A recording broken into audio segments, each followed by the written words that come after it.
Humor de cara limpa, personagem, palco. Afinal de contas, você sabe o que é stand-up? Não precisa procurar não, me chama de Google e deixa que eu te ensino.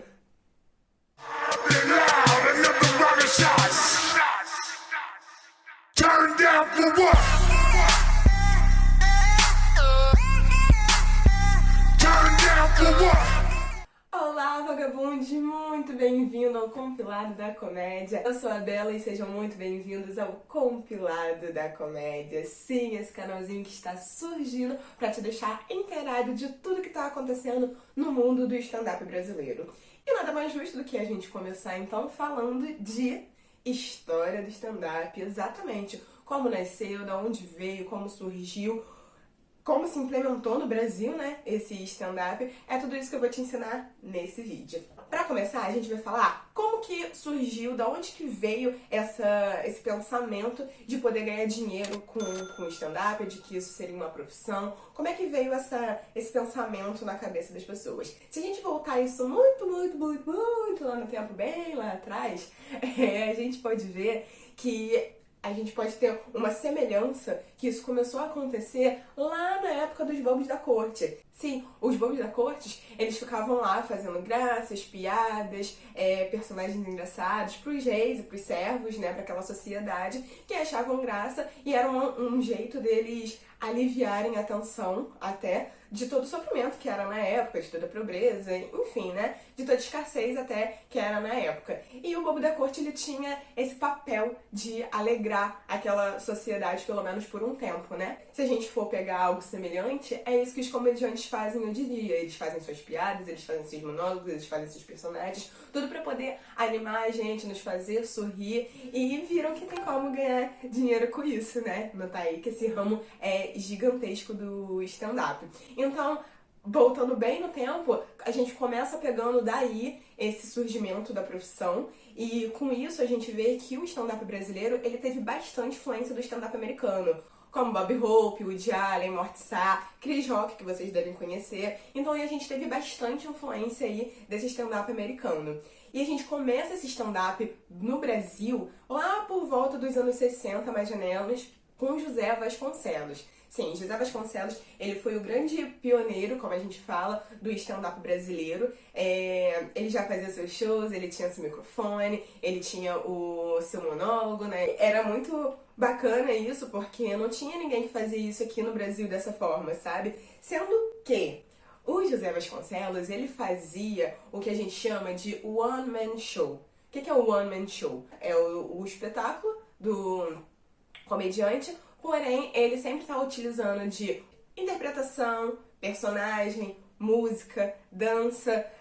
Não é um show, como a gente chama, show de cara limpa, que o humorista só sabe lá, só tem o seu microfone, o seu banquinho, o seu caderninho de anotação e fala as piadas, entendeu? E faz o seu show. O One Man Show não, o One Man Show tem mais. Uma diferença muito grande que a gente pode ver disso nos tempos atuais é se a gente comparar o especial do Rominho Braga, de Natal, que é muito característico de One Man Show, onde a gente vê interpretação, a gente vê música, a gente vê personagem, a gente vê dança, a gente vê várias coisas no especial, né, do Rominho de Natal, e isso é muito clássico de One Man Show. E quando a gente compara com o humor de cara limpa, por exemplo, do Rodrigo Marques, um clássico, sobe lá no palco, ele, caderno dele, cervejinha dele, e faz o show dele, entendeu? Sem personagem, sem interpretação, sem música, sem mais adereço, só ele e ele mesmo pra fazer o show, entendeu? Então essa é uma diferença bem grande de One Man Show pra show de cara limpa. Além disso, o José, ele também fazia um estilo de podcast, que seria hoje em dia. Sim, vocês acham que o podcast é coisa de agora, né? Não, o José Vasconcelos, ó, já tá fazendo isso. O José, ele botava as piadas dele em um disco de vinil e vendia pra galera. E a galera comprava, realmente ficava ouvindo em casa as piadas dele de tão boa que eram. Isso é muito engraçado, né? Porque é uma forma de podcast que as pessoas podem ouvir na casa delas, claro, não com a tecnologia e com toda a influência que a gente tem hoje em dia, mas era muito bacana essa ideia e foi muito bem vendida na época. E outro humorista maravilhoso que a gente também não pode deixar de falar é claro, Dercy Gonçalves, né, gente? Que mudou aí esse cenário brasileiro, principalmente no âmbito feminino, sabe? Onde esse cenário era gerido pela sua maioria de homens, mulher não tinha visualização, principalmente naquela época. Então, é muito bacana como a Dercy vem sendo muito verdadeira, sendo muito ela, botando muito dela, sabe? Em cima dos seus shows, em cima das suas interpretações e de tudo que ela fazia, né? Que a Dercy era um ícone, virou um ícone aí do stand-up brasileiro, e isso é muito bacana. E ela mudou muito esse cenário, ela influenciou muito esse cenário pra deixar ele como ele é hoje em dia. A Dercy morreu em 2008 e claramente ressuscitou na Bruna Louise, né, gente? Sim, ai, gente, que isso. A Dercy é a Bruna Louise hoje em dia, quer dizer, a Bruna é a Dercy de antigamente. Eu não sei, eu já fico confusa, porque porque elas são muito parecidas, entendeu? Eu já fico confusa, mas eu adoro essa piada de falar que a Dercy reencarnou na Bruna. Eu acho muito boa e muito verdadeira. Outros humoristas também que eram muito famosos e que deixaram seu nome na marca da comédia brasileira é Chico Anísio e Jô Soares, né? Eles foram muito importantes, fizeram grande diferença na vida da comédia brasileira e abriram também essa porta para a visualização da comédia, o que é muito bacana. E antigamente, gente, era mais difícil de fazer comédia, sabe? Era mais difícil de fazer stand-up em si, porque não tinha clube de comédia, não tinha tantos teatros, então era muito mais complicado do que hoje em dia. Não só pelo fato de hoje em dia a gente já ter a comédia muito mais espalhada pelo Brasil, muito mais vivida, muito mais conhecida pelo Brasil do que antigamente, mas também pelo fato de que hoje existem mais clubes, mais teatros, mais locais. A gente tem o Comedy Central, que é uma porta, que a gente vai falar dele daqui a pouco, entendeu? Então, assim, antigamente era realmente muito mais tenso de fazer teatro. E a gente entra falando um pouco mais do stand-up brasileiro, como ele surgiu no Brasil. E em 2001 foi criada o Terça Insana. Sim, o Terça Insana, ele foi um show criado pela atriz Grace Gianalcas. Era um projeto humorístico que juntava atores e intérpretes para fazerem shows. Então, não necessariamente era apenas stand-up. Tinha muita interpretação, muito personagem, tinha muito moment show, como a gente já aprendeu por aqui. E era muito divertido, deu portas para vários humoristas, sabe, serem conhecidos. Em 2013, a gente tem a criação do Manducane. O Manducane foi um projeto criado por Marcelo Mansfield, Rafinha Bastos e Marcela Leal.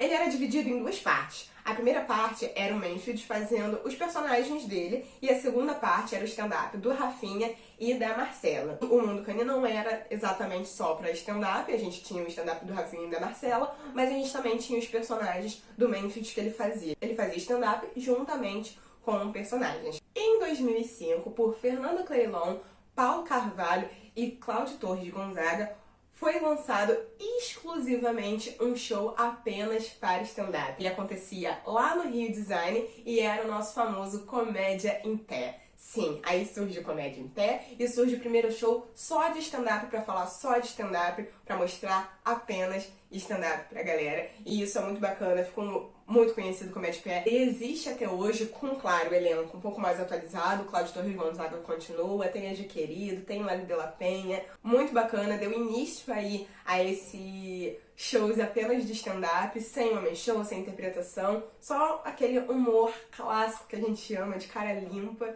E logo depois, ainda em 2005, foi lançado o Clube da Comédia de Stand-up. Ele acontecia lá no Beverly Hills, que hoje em dia vocês devem conhecer por Beverly Comedy Club. Sim, o Beverly já existe há um tempo, ele tinha o nome de Beverly Hills, e hoje em dia é o Beverly Comedy Club, e onde vários humoristas fazem shows.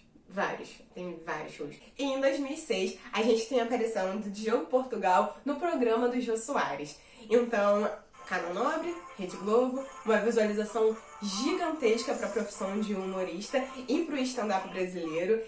Foi realmente um marco, deu um up na profissão, e isso foi muito bacana. A gente tem até um documentário lá no canal do Diogo Portugal, assistam, Sala da Comédia, que são alguns humoristas falando dessa época, de como tudo começou, de como veio toda essa história aí do stand-up. É bem bacana, tem o Marcelo Mansfield, tem o Cláudio Torres de Gonzaga, tem o Diego Portugal e Bruno Mota. Eles contam também algumas coisas com mais detalhe. Eu tô fazendo um resumão aqui de tudo até os tempos atuais, tá bom?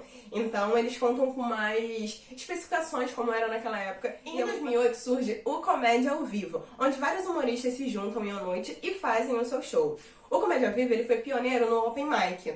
Open Mic nada mais é do que um show para humoristas iniciantes, onde eles nunca tiveram chances de se exibir, nunca tiveram chances de fazer dos seus shows, eles podiam estar testando ali naquele momento no Open Mic, no Comédia ao Vivo. E o Comédia ao Vivo tá aí até hoje, às vezes com elenco rotatório, às vezes com elenco fixo, que é muito bacana e muito importante, juntando vários humoristas em uma noite só. E em 2012, a gente tem por fim a estreia do canal Comedy Central. Sim, gente, esse bebê que eu adoro, Comedy Central, é um canal muito bacana, que tem a sua programação exclusiva brasileira, tá? Então é muito legal, que foca na comédia brasileira, que foca no stand-up brasileiro. O Comedy Central, ele tem vários programas muito divertidos de comédia, como A Culpa é do Cabral, A Culpa é da Carlota. Tem o stand-up comedy, que é muito bacana porque são apresentações de vários humoristas, e eles passam em dias diferentes, é gravado, é um showzão, sabe?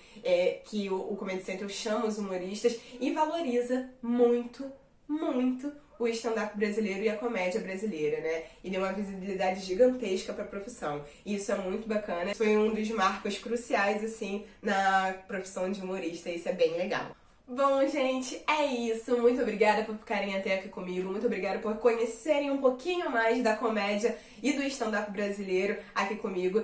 Curte, comenta, me fala o que você achou, me fala se eu esqueci de algum marco, né? Eu acho que não, né? Mas se eu esqueci, conta aqui pra mim também. Fala dos humoristas antigos que você gosta, tem algum que você prefere, tem algum que você acha mais engraçado, tem algum que você viu, vai que você já foi no Terça Insana, vai que você já foi no Comédia ao Vivo, comenta aqui pra mim, me fala, me diz como é que foi essa experiência, quem você viu, quais humoristas você assistiu, me conta tudinho aqui nos comentários que eu vou adorar saber, tá bom?